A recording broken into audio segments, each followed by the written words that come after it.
Good morning, Chris. Hi, Deb. How are you? Good, doing well. Thanks so much for joining us today on our StrengthCast series. Yeah, my pleasure. And I'm really excited for folks to learn about you and your strengths and how you're using them. But maybe first we can touch base on how you and I even met. I think it was actually at Dan Miller's place, wasn't it? Yes. I think it was spring of 2008 in Tennessee. We were both at one of his leadership weekends. Yeah, and what a great place to be, of course. Yeah. I was just back at Dan's place 2 weeks ago for a workshop, and we were reminiscing about the group of us that were there that time. It was just such a fun group, and there were so many bonds that were made during that one event. So I was so honored to have a chance to meet with you and your beautiful wife, Becky, during that time. So it was fun. Great. Yep, it was excellent. So now, Chris, tell us, if you would, about how you came to learn about your disc-wired strengths, and then, of course, kind of how you used to use them, and maybe how you're using them today. Because for a lot of folks, getting in touch with how they're wired or what their strengths are is important, but sometimes we have a hard time connecting the dots from how we used to use them to how perhaps some other possibilities on how they can be used. Got it. Very good. The Tennessee 2008 event was probably where I started. I was introduced to Dan in the winter of the year before that event, and then to attend that event, you needed to do a disc profile and return that to them so that they could have good information to give you as much help as possible in developing the business idea. So I did that wiring, and I remember filling it, doing the process, getting the report back, and actually emailing Ashley, which is Dan's daughter, and telling her just how amazed I was that it was so spot on for me.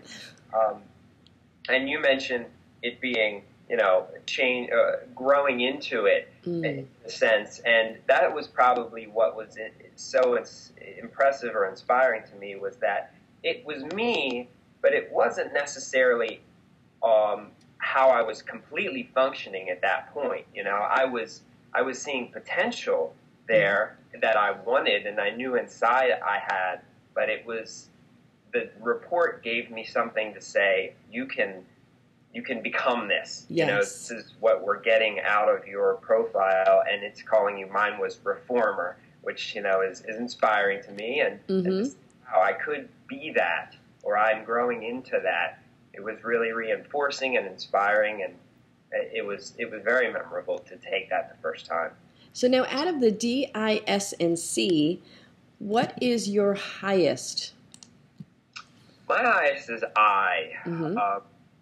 My second highest is S. S is probably about like half of what I is. D is probably a little above the line, and C is way down below the line. So I is my highest. That's great. Yeah. So now, I loved how you were saying about being able to reach our potential, because a lot of times I use the analogy of kind of, being a person who carries around a toolbox. So even though we have all these tools that are in the toolbox, if we're not having a chance to pull them out and use them, they're just going to sit there and rust after a while. But more importantly, it doesn't take away from the value. That tool is still there. It's just a matter of our not using it. That's not sort of, shining the spotlight on the fact that, we can, screw together our patio furniture just as easily as we can get the plunger out of the toolbox and clear the toilet if we need to.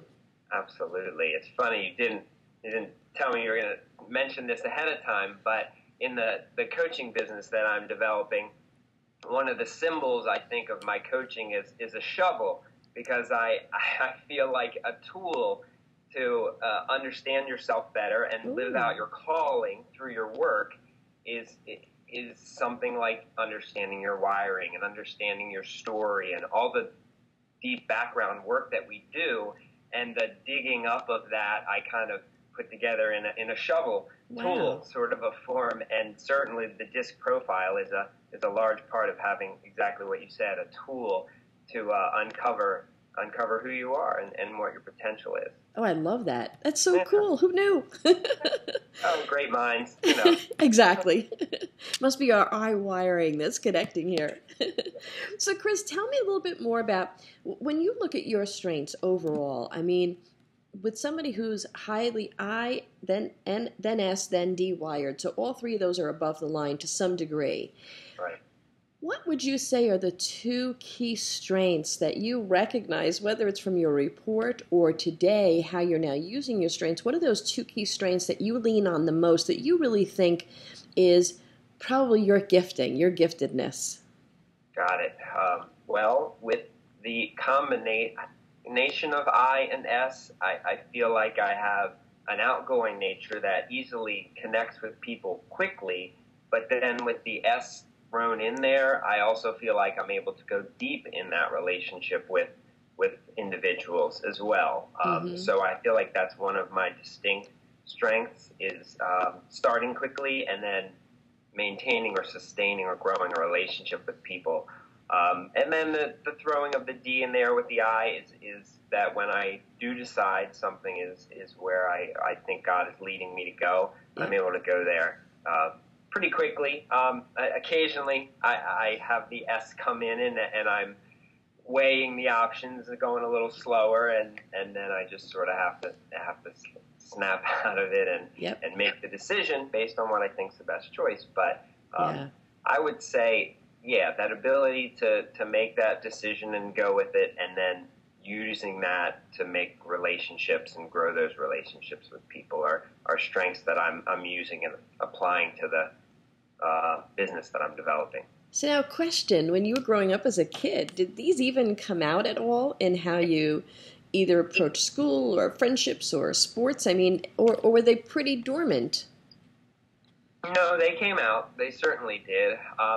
Because I was, I think, some degree of a combination of the I and the S, which can have some conflicting qualities. Yeah. I think there was part of me that struggled with feeling outgoing at times, but then getting tired and not being outgoing and wondering if something was wrong with me because I needed some rest time or some time alone or just with individuals. Yeah. And on the other side, I had a few deep relationships that I really took seriously and meant a lot to me, and so that showed that S wiring to really care about an individual. So it was there, and looking back, I can see it and piece it together, but honestly, I don't know if you remember, it was on a phone call that we were on together that you talked with me about that combination of I and S and making room both for the outgoing, gregarious times and then also sometimes when there's no pressure on you and you can be free. And that's really been an important lesson for me. It's true. You know, it's so funny you mention that because a lot of times, especially for those of us who have some competencies that are somewhat polar opposite, it's that balance. And oftentimes we think, well, what's wrong with me? You know, why am I wanting it one moment and not wanting to be with folks the other moment? But you're right. We get energized in different ways. And if we have too much if we're very highly I-wired, and if we have too much of people, and you have enough strong S-wiring in there, you need an opportunity to sort of break away and build up your reserves again so that you can pour back into people in a more significant way than before. Because if you're exhausted, you're not going to be much help to anybody. Absolutely. And an interesting thing for me in my life, I listened to all your podcasts, many of them, but I wonder if you've ever gone into how your parents' wiring affects your wiring. Oh, what a great subject.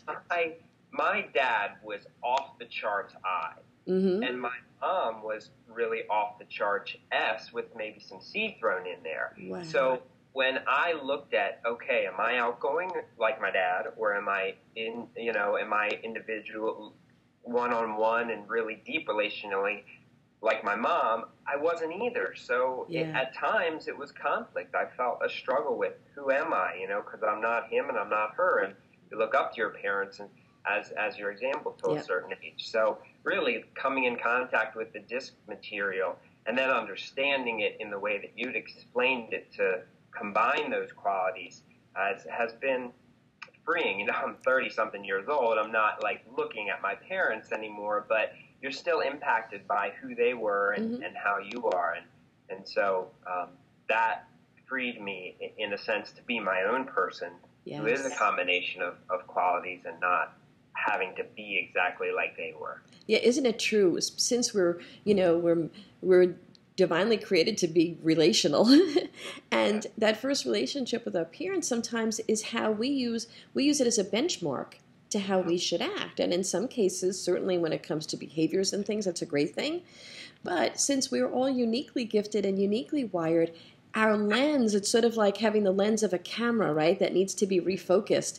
So our lens sees things through how we're wired and what strengths we have, and even our personal experiences really shape us. But you gave me a great idea, because you're right. As much as my podcasts cover both, all different types of relationships, whether it's you're trying to build a business or you're trying to help your teenager, sort of move forward in life. I don't think I've done one on parents relating to their children, or if I did, it might have been very early on. So I'm gonna make sure I look at that and see if we can't, bring that information to the audience as well. Thanks for that.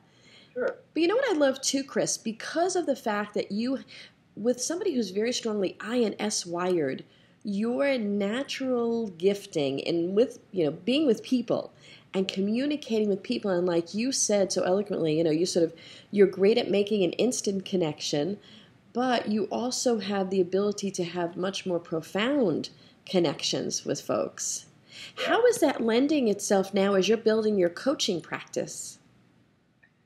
Yeah, well, because it's kind of like the business process of marketing, in a sense, where you have to introduce yourself to people so they get to know you and then like you and trust you before they're willing to engage with you in a paid service. So the marketing side of developing that relationship might be being eye-wired, in a sense, and reaching out to people and easily connecting with them on social media or at a function of some sort, and then being able to focus in on a few individuals that seem to be ideal clients or people that I can help most quickly and completely is the S side of going deeper in relationship with them.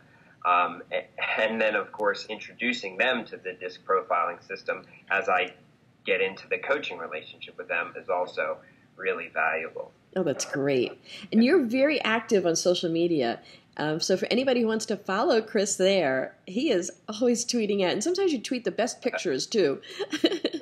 It's at the number 5 REPPS.com. That's it. Right? And your website is chrisrepp.com. So CHRISREPP.com. Yes, that's it. That's great. So Chris, when as someone who's building a business, who's actively building a business, so you're an entrepreneur and you're really moving forward and you're finding new ways of using your strengths, that can feel a little uncomfortable at the beginning, right? Sure.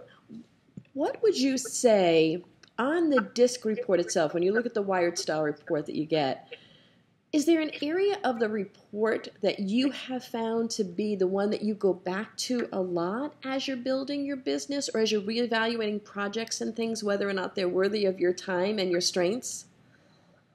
Got it. Well, I do look at gosh, my printer would decide to clean itself right now. Don't worry about it. That's right. I go back to the graphs. I guess there's 3 graphs that tell you about different perception of yourself from the outside world and inside. And I look at those sometimes to kind of, I tend to feel like, and I think you taught me this, that as you start to do what you're wired to do, they'll come into further alignment. Yes. And certainly the one I took several years ago was not in very clear alignment on across all 3 graphs. So just taking that wiring and saying, in my business, am I able to function as much as I'm able in my I wiring and in my S wiring, and seeing how those graphs helped me to see more alignment. Actually, I haven't taken it again since I did in 2008, but it'd be interesting to see if I'm a little closer in my alignment as I'm pursuing my coaching business. So those 3 graphs are a part of what I use. I'm kind of a, enjoy being inspired kind of person. So the person comparisons.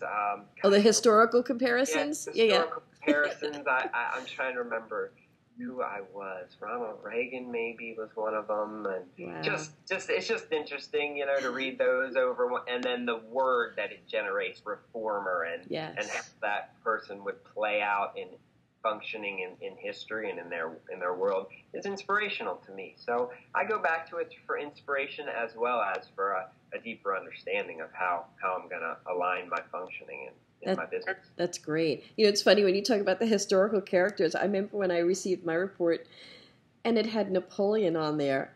And while a lot of people would be very offended, I just thought, because I'm very strongly D-wired, that was so cool. There you go. Yeah, man, take the word. Woohoo, a dictator. How cool. Yeah. Cool. A benevolent dictator. Exactly. For sure. Exactly. Yeah. Well, Chris, is there any other words of encouragement or anything else you'd like to share with the audience today? I do think this DISC process is really valuable. In my coaching focus, you'd call it, I guess, I like to share the connection between your work and your faith and your spiritual side of your life.